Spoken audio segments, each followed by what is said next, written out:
Cough syrup मामले पर स्वास्थ्य मंत्री राजेंद्र शुक्ल ने बयान दिया है। 3 दवाओं के सैंपल आ गए हैं, माफ कीजिए, सैंपल के नतीजे आ गए हैं। तीनों सैंपल में कुछ भी संदिग्ध नहीं है। कई और सैंपल की जांच रिपोर्ट आना बाकी है। तो ये बड़ी खबर इस वक्त हम आपको बता रहे हैं और बड़ी खबर आ रही है। कफ सिरप मामले पर स्वास्थ्य मंत्री ने कहा है कि 3 दवाओं की सैंपल के रिपोर्ट आ गई है, जांच की रिपोर्ट आ गई है। राजेंद्र शुक्ल ने कहा कि तीनों सैंपल में कुछ भी संदिग्ध नहीं पाया गया। कई और सैंपल्स की जांच रिपोर्ट आना बाकी है। क्या कहा उन्होंने, सुनिए जरा। 3 दवाइयों की रिपोर्ट आई थी जिसमें ये पाया गया कि इन दवाइयों के कारण मौत का कारण नहीं है, लेकिन अभी बाकी लगभग 9 या 10 दवाइयाँ ऐसी हैं जिसकी रिपोर्ट आना बाकी है, जो शाम तक आएगी। तो उन दवाइयों की रिपोर्ट जब आ जाएगी तभी कुछ कहना संभव होगा।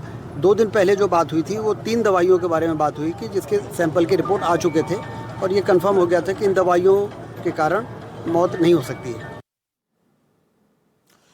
तो ये स्वास्थ्य मंत्री कह रहे हैं कि 2 दिन पहले जो बयान दिया गया था, जो उन्होंने कहा था कि ये दवाइयाँ मौत का कारण नहीं है, ये दरअसल उन सैंपल्स के रिपोर्ट के आधार पर है।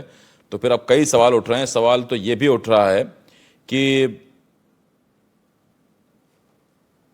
अगर उन्हीं रिपोर्ट से तय हो जाना चाहिए था तो फिर बाकी की रिपोर्ट्स किस लिए हैं, जांचें किस लिए हैं?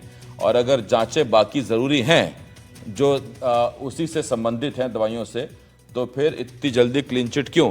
और अभी ये रिपोर्ट क्या कहती है, मौत किस वजह से हुई? आशीष जैन मेरे सहयोगी इस वक्त इस बड़ी खबर पर हमारे साथ जुड़ रहे हैं। आशीष, रिपोर्ट पर जो रिपोर्ट आ रही हैं वो बता रही हैं दवाई में कोई गड़बड़ी नहीं है, तो बच्चों की जिंदगी किसने छीनी? ये बड़ी विचित्र बात है। एक बड़े मंत्री हैं, उनका ये बयान, डिप्टी सीएम का ये बयान है।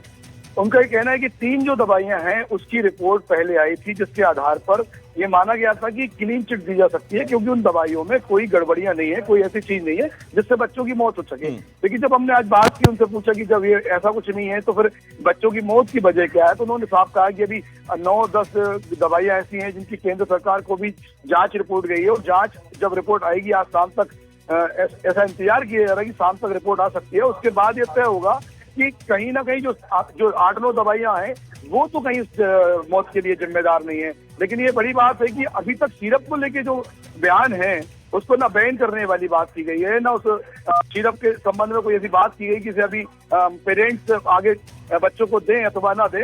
तो जब तक जांच का दायरा है तब तक तो कम से कम इस खतरे को दूर रखा जा सकता था कि मौत की जो वजह है कहीं ये इसमें मिली हुई दवाइयां तो नहीं है। अभी फिलहाल जो कह सकते हैं कि जो 3 दवाइयां हैं उसके लिए मंत्री का साफ कहना है कि ये 3 दवाइयां जो हैं उसमें ऐसे कोई तत्व नहीं थे जिससे मौत हो सकती है, लेकिन 7 से 8 दवाइयां और हैं जिनकी रिपोर्ट आनी बाकी है। उसके बाद ये साफ हो पाएगा कि मौत के पीछे दवाइयां जिम्मेदार हैं या अन्य कोई वजह।